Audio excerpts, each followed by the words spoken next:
வணக்கம். என்ன செய்தி பார்க்க போறோம்னு கேட்டீங்கன்னா, கரார் காட்டும் காங்கிரஸ், கனிமொழி பேச்சுவார்த்தை தோல்வி, வெளியேற துடிக்கும் காங்கிரஸ், விதியேன்னு மீண்டும் மீண்டும் அழைக்கும் திமுக. உண்மையா வெளியேற துடிக்குதா காங்கிரஸ் அப்படின்னு கேட்குறீங்களா? விரிவா இந்த வீடியோவில் பார்த்துடலாம். ஆனால் அதற்கு முன்பாக இது வரைக்கும் நம்ம சேனலை நீங்கள் சப்ஸ்கிரைப் பண்ணாமல் பார்த்தீங்கன்னா சப்ஸ்கிரைப் பண்ணிக்கிட்டு கொஞ்சம் சப்போர்ட் பண்ணுங்க. இப்போ கிரீஷ் ஷோடிங்கிறவர்களை பொறுத்த வரைக்கும் கனிமொழி இடத்துல பேச்சுவார்த்தை நடத்திவிட்டு பத்திரிகையாளர்களை சந்தித்தார். அந்த பத்திரிகையாளர் சந்திப்பில் பல விஷயங்களை பேசினார். அதெல்லாம் தெரிந்து கொள்வதற்கு முன்பாக நம்ம கேசி வேணுகோபால் அவர்கள் முதலமைச்சரை சந்தித்தார். கிரீஷ் ஷோடிங்கர் கனிமொழி சந்திப்புக்கு முன்பாக. அப்போ கேசி வேணுகோபால் அவர்கள் முதலமைச்சர் கிட்ட என்ன பேசினார் என்ற விஷயத்தை நம்ம தெரிந்து கொள்ள வேண்டும். ஏன்னா முதலமைச்சரை பொறுத்த வரைக்கும் பொது வெளியிலே சொல்லிட்டாருங்க. என்னன்னு, கூட்டணி ஆட்சி ஒத்து வராதுங்க. அது காங்கிரசுக்கும் ஏற்புடையதல்ல, திமுகவுக்கும் ஏற்புடையதல்ல, தமிழக மக்களை பொறுத்த வரைக்கும் ரசிக்க மாட்டாங்க அப்படின்னு சொல்லிட்டார். ஆனால் அதற்கு பிறகும் பிரவீன் சக்கரவர்த்தி, மாணிக்கம் தாக்கூர் அவங்க ரெண்டு பேரும் பேசிக்கிட்டே தான் இருந்தாங்க. சமீப காலமாகத்தான் வாயை மூடிக்கிட்டே இருக்கிறாங்க. அதுக்கு காரணம் அதிமுக கூட்டணியில் அமைதி நிலவுகிறது. ஆனால் திமுக கூட்டணியில் சலசலப்பு இருந்துகிட்டே இருக்கிறது.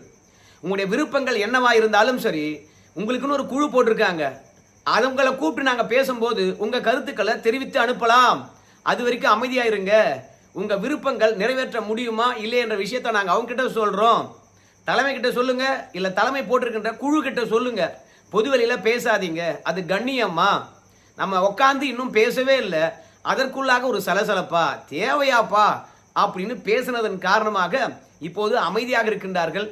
ஸோ முதலமைச்சரை பொறுத்த வரைக்கும் இந்த மாதிரி பேசிட்டு இருக்கின்ற போது கூட பல மேடைகளில் திமுக தனித்து ஆட்சி அமைக்கும், தனித்துவமாக ஆட்சி அமைக்கும் அப்படின்னு மீண்டும் மீண்டும் வலியுறுத்தி கொண்டே இருந்தாலும் அகில இந்திய காங்கிரஸ் கட்சி தலைமையானது, ஏப்பா நீ பொது வெளியில் என்ன வேணாலும் பேசு, அதை பற்றி எங்களுக்கு கவலை கிடையாது, கூட்டணி ஆட்சி உண்டா இல்லையா அப்படின்னு கேட்க உடனடியாக கேசி வேணுகோபால் அவர்களை அழைக்கின்றார் முதலமைச்சர்.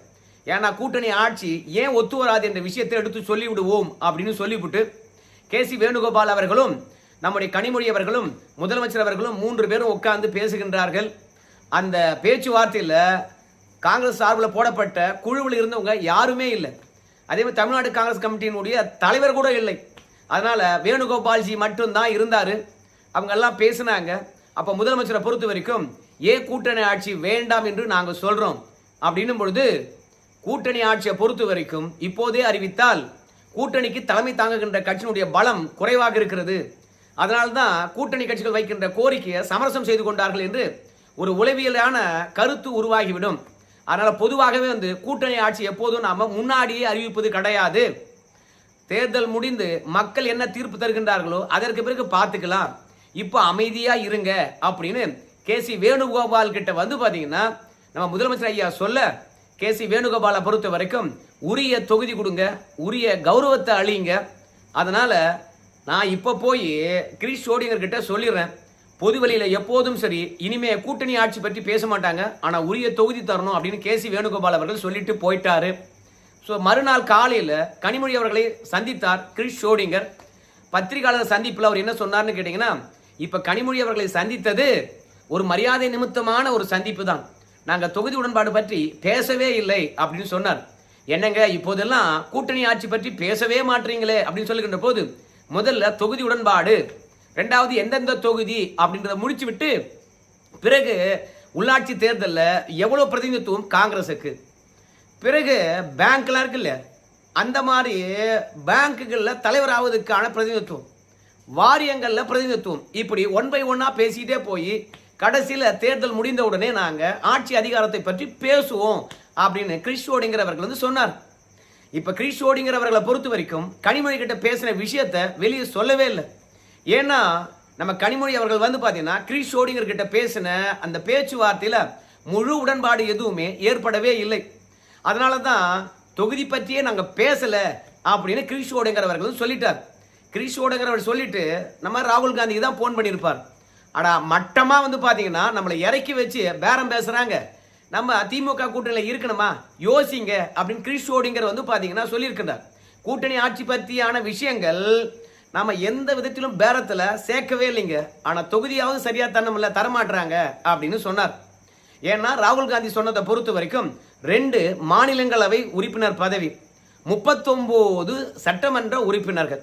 அவனா ஓகே பேசலாம், இல்லையா நாம முறிச்சிக்கலாம் அப்படின்னு தான் கிரீஷ் ஷோடிங்கர் போய் உள்ள உட்கார்றாரு.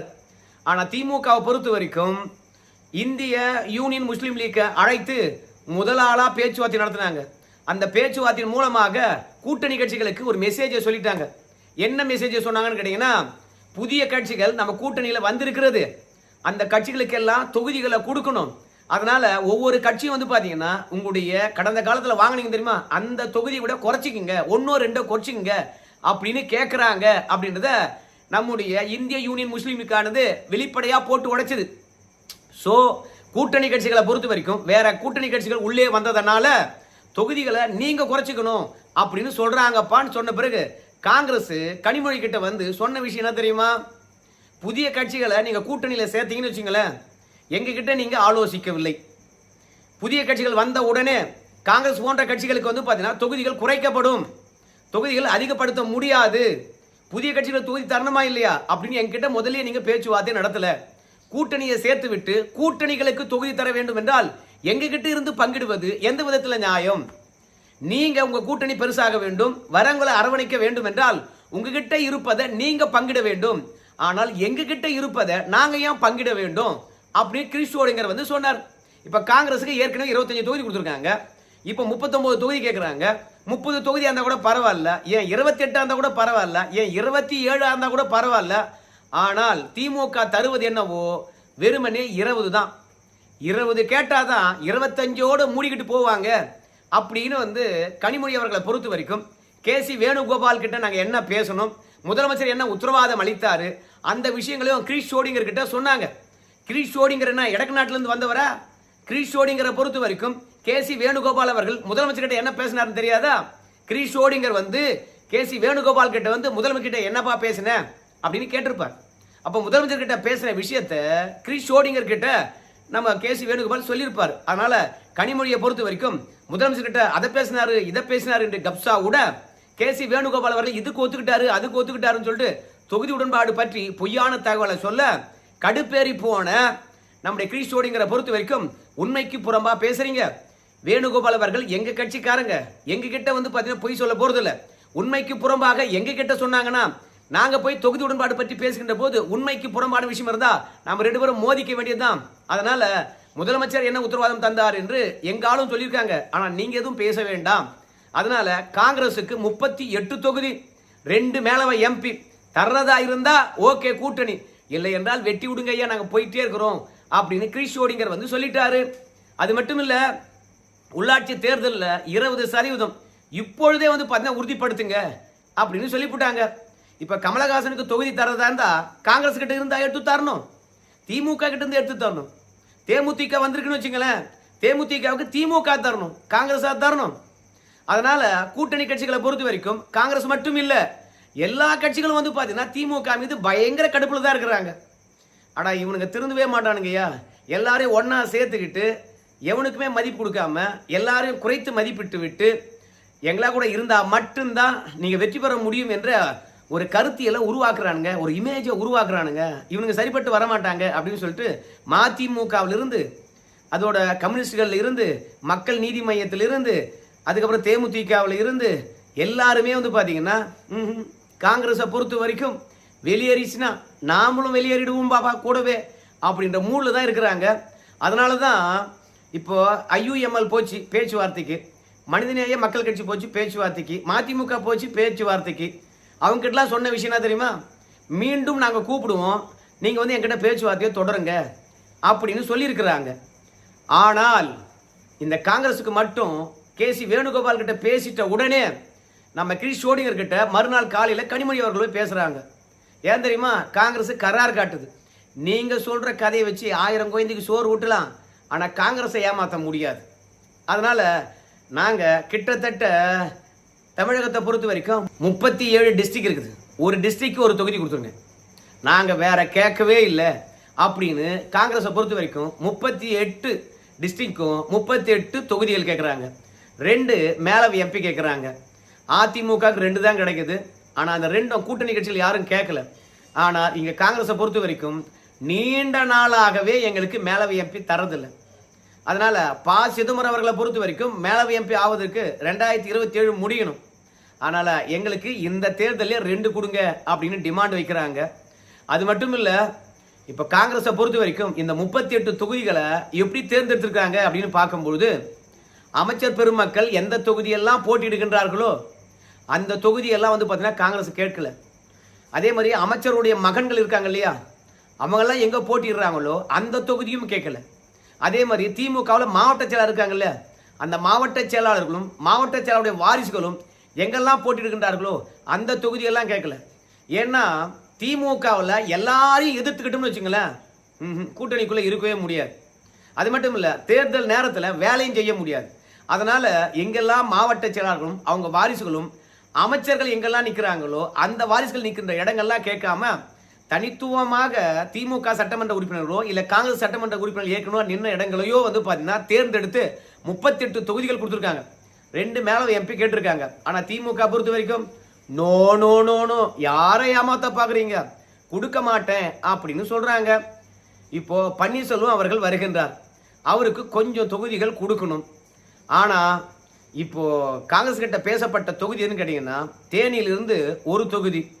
அதனால நம்ம பன்னீர்செல்வத்துக்கு அந்த தொகுதியை கொடுக்க முடியாத ஒரு சூழ்நிலை. இப்படி பல இடங்கள்ல வந்து பாத்தீங்கன்னா கூட்டணி கட்சிகள் விருப்பப்பட்டு கேட்டிருக்காங்க இல்லையா, அந்த தொகுதி அத்தனையும் வந்து காங்கிரஸும் மோப்பம் பிடிச்சி வச்சிருக்குது. ஸோ அதனால ஏற்கனவே நம்ம மதிமுக பொறுத்த வரைக்கும் காங்கிரஸுக்கும் மதிமுகவுக்கும் ஆகாது. ஸோ அவங்க தொகுதியெல்லாம் குறி வைத்திருப்பதாக தெரிகிறது. ஸோ அதனால கூட்டணிக்குள்ள இருக்கின்ற கட்சிகளுக்குள்ளவே வந்து காங்கிரஸ் ஆனது கலகத்தை விளைவிப்பது போல தெரிகிறது. அதனால பாருங்க, நாங்க ஒரு 20 தொகுதி இனம் கண்டிருக்கின்றோம். அந்த 20 தொகுதியில நீங்க போட்டியிட்டீர்கள் என்றால் சூப்பரா இருக்கும் அப்படின்னு வந்து திமுக சொல்லுது. அது மட்டும் இல்ல, திமுக பொறுத்த வரைக்கும் காங்கிரஸ் இங்கெல்லாம் போட்டியிட்டால் உறுதியாக வெற்றி பெற முடியும் அப்படின்னு சொல்லிட்டு 2021 அதுக்கப்புறம் 2024 இங்கெல்லாம் காங்கிரஸ் போட்டியிடுகின்ற போது அதனுடைய வாக்கு வங்கி என்ன, எதிர்த்து போட்டியிட்டவங்க யாரு, ஸோ காங்கிரஸுடைய வலிமை என்ன, எல்லா தரவுகளையும் எடுத்து வச்சுக்கிட்டு இந்த தொகுதிகள் நிர்ணயிங்கன்னா கூட்டணி கட்சிகளுக்கும் பிரச்சனை இல்லை. அவங்க தொகுதியை நீங்க வந்து கேட்க வேண்டியது கிடையாது. 2 பேருக்கும் வந்து பாத்தீங்கன்னா மனக்கசப்பு இருக்காது. என் தொகுதியை காங்கிரஸ் இப்படி கேட்கலாம் என்ற போட்டி வராது. அதனால நாங்க என்ன சொல்றோம் கேட்டீங்கன்னா, இந்த புள்ளி விவரங்களை பாருங்க, இந்த 20 தொகுதியில நில்லுங்க அப்படின்னு திமுக வந்து பாத்தீங்கன்னா காங்கிரஸ் 20 தொகுதியை கொடுக்குது. ஆனால் கிரீஷோடுங்கிற பொறுத்த வரைக்கும் நீங்க தொகுதியை சரியா கொடுப்பாங்க, நீங்க போங்க பேச்சுவார்த்தைக்கு அப்படின்னு சொல்ல வாச்சுதான் நாங்க கனிமொழி அவர்கள்கிட்ட வந்து பேச்சுவார்த்தை நடத்தணும். இல்லை என்றால் பேச்சுவார்த்தைக்கே வந்திருக்கவே மாட்டோம். ஆனா எங்க கண்ணியத்தை குறைத்தே மதிப்பிடுகின்றீர்கள். நாங்க உங்களுக்கு விட்டு கொடுத்து இறங்கி வருகின்றோம், உரிய மரியாதை தரவே மாட்டேங்கிறீங்க. காங்கிரஸ் கட்சி அகில இந்திய அளவில் இருக்கிறது. அந்த கட்சிக்கென்று மதிப்பு நாளுக்கு நாள் வந்து பார்த்தீங்கன்னா திமுக இடத்துல குறைஞ்சிக்கிட்டே வருது. 25 கொடுத்தீங்க, இப்போ 20ஆ? என்னையா நியாயம் இது? 38 எங்க இருக்கிறது, 20 எங்க இருக்குது அப்படின்னு சொல்லிட்டு கிரீஷோடுங்கிறவர்கள் வேதனை அடைந்தாராம். அதுக்கு பிறகு என்ன பண்ணுவாரு, வெளியே வந்தாரு, ராகுல் காந்திக்கு போன் அடிச்சிருப்பாரு. ராகுல் காந்தி என்ன சொல்லியிருப்பாரு, மீண்டும் திமுக கூப்பிடுற வரைக்கும் நீங்க வெளியே எதுவும் பேசிக்காதீங்க, அமைதியாக இருங்க, கிரீஷோடுங்கர் நீங்க டெல்லிக்கு வந்துருங்க, அவங்க அழைக்கட்டும், பிறகு நம்ம போகலாம் அப்படின்னு சொல்லிட்டு ராகுல் அவர்கள் கிரீஷோடுங்கிறவர்களை டெல்லிக்கு அழைத்து விட்டதாக தெரிகிறது. ஆனா திமுகவை பொறுத்த வரைக்கும் துடிக்கிறாங்க. ஏன்னா காங்கிரஸுக்கு எத்தனை தொகுதி என்று இறுதி செய்தால் மட்டும்தான் புதுசாக இணையக்கூடிய கட்சிகளுக்கு தொகுதிகளை எப்படி பிரித்து கொடுப்பது. திமுக வந்து பார்த்தீங்கன்னா தன் தொகுதிகளை தியாகம் செய்ய வேண்டுமா, இல்லை கூட்டணி கட்சிகள் இருந்து பறிக்க வேண்டுமா அப்படின்றதெல்லாம் வந்து பார்த்தீங்கன்னா தெரியும். அது மட்டும் இல்லை, காங்கிரஸை பொறுத்த வரைக்கும் அப்புறம் பார்த்துக்கலாம் அப்படின்னு விட்டோம்னு வச்சுங்களேன், பீகாரில் நடந்த மாதிரியான குழப்பங்கள் இங்கேயும் நடக்கும். கடைசி நேரத்தில் அவசர அவசரமாக பேசுவது, அப்படி அவசர அவசரமாக பேசி தொகுதி உடன்பாடு முடிக்கப்பட்டு அப்புறம் தொகுதியில் யார் வேட்பாளர் என்று சரியாக கூட நிர்ணயிக்காம போய் வேட்புமனு தாக்கல் பண்ணி கடைசியில் காங்கிரஸும் தோத்து போகுது. அதை நம்பி இருக்கக்கூடிய பிரதான கட்சியும் தோத்து போகுது. அதனால பீகார் மாதிரியான ஒரு நிலை வந்துடக்கூடாதுன்றதுக்காக தான் காங்கிரஸை இழுத்து பிடிக்குது திமுக. அவங்கள நான் போறேன் போயா அப்படிங்கிறாங்க. மீண்டும் மீண்டும் திமுக அவங்களை அழைக்கிறது. ஸோ விட்டு கொடுக்க மாட்டேங்குது காங்கிரஸ். இவங்களும் வந்து பார்த்தீங்கன்னா தொகுதியை விட்டு கொடுக்க மாட்டேன்னு சொல்றாங்க. திமுகவை பொறுத்த வரைக்கும் பழைய தொகுதி 25ஆவது வாங்கினா பரவாயில்லையே, பாவிங்க 38லே நிற்கிறாங்களே அப்படின்னு சொல்றாங்க. ஸோ காங்கிரஸை பொறுத்த வரைக்கும் இவ்வளோ உறுதியாக இருப்பது எதற்காக, தவேகாவுடன் போறதுக்கா அப்படின்னு கேட்டால் அதற்கான வாய்ப்புகள் அதிகம்தான் என்று சொல்றாங்க. ஏன்னா தேர்தலானது நெருங்கி விட்டது. இதற்கு மேலேயும் காங்கிரஸ் தவேகாவுக்கு போகாது அப்படின்னு திமுக நினைக்கிறது. ஏன்னா இதுக்கப்புறம் போய் தவேக்கால இணைந்து அந்த கூட்டணி ஜெல்லாகி தவேக்கா பொறுத்த வரைக்கும் ஒரு புதிய கட்சி. அவங்க வந்து பார்த்தீங்கன்னா எங்கெங்கே காங்கிரஸ் போட்டிடுதுன்னு சொல்லிட்டு இனம் கண்டு அவங்களுக்கு ஒரு தொகுதியை ஒதுக்கி, அப்புறம் அவங்களை அடுத்தது வருகின்ற கட்சிகளுக்கு தொகுதியை ஒதுக்கி அவங்க தேர்தல் வேலையில் இறங்குது, தேர்தலை சந்திப்பு என்பது முடியாத காரியம். இவ்வளோ நெருக்கத்தில் தவேக்கா போய் எல்லா உடன்பாடுகளும் முடித்து தேர்தலை சந்திப்பது என்பது முடியாத காரியம். அதனால் காங்கிரஸும் போகாது அப்படின்னு திமுகவுடைய எண்ணம். அப்படி போகிறதா இருந்தால் கூட திமுக தான் நிறைய பத்திரிகையாளர் இருக்காங்கல்ல, அவங்கள வச்சு அங்கே போனால் ஜெயிக்க முடியாது, கூட்டணி பேச்சுவார்த்தையும் முடியாது, காங்கிரஸும் குழம்பி அப்புறம் தவேக்காவும் குழம்பி மொத்தமாக முட்டையாக வேண்டியது தான் அப்படின்னு கருத்தியலும் உருவாக்கிடுவாங்க. அதனால் காங்கிரஸை பொறுத்த வரைக்கும் நாம் திமுக கிட்ட எடுக்கிற வரைக்கும் லாபம், அதனால் பேரத்தை இன்னும் பேசுவோம், பேசிக்கிட்டே இருப்போம் அப்படின்னு கரார் காட்டிக்கொண்டே இருக்கிறது. கனிமொழியும் விட்டப்பாடு இல்லை, காங்கிரஸும் வந்து பார்த்தீங்கன்னா அப்படின்னு சம்மதம் சொன்ன பாடு இல்லை. பொறுத்து பார்ப்போம் இந்த காங்கிரஸ் திமுக அடிதடியாக எவ்வளோ நாள் நீடிக்க போகுதுன்னு சொல்லிவிட்டு. இல்லை இதெல்லாம் ட்ராமாவா என்னன்னு தெரியல. நன்றி நண்பர்களே.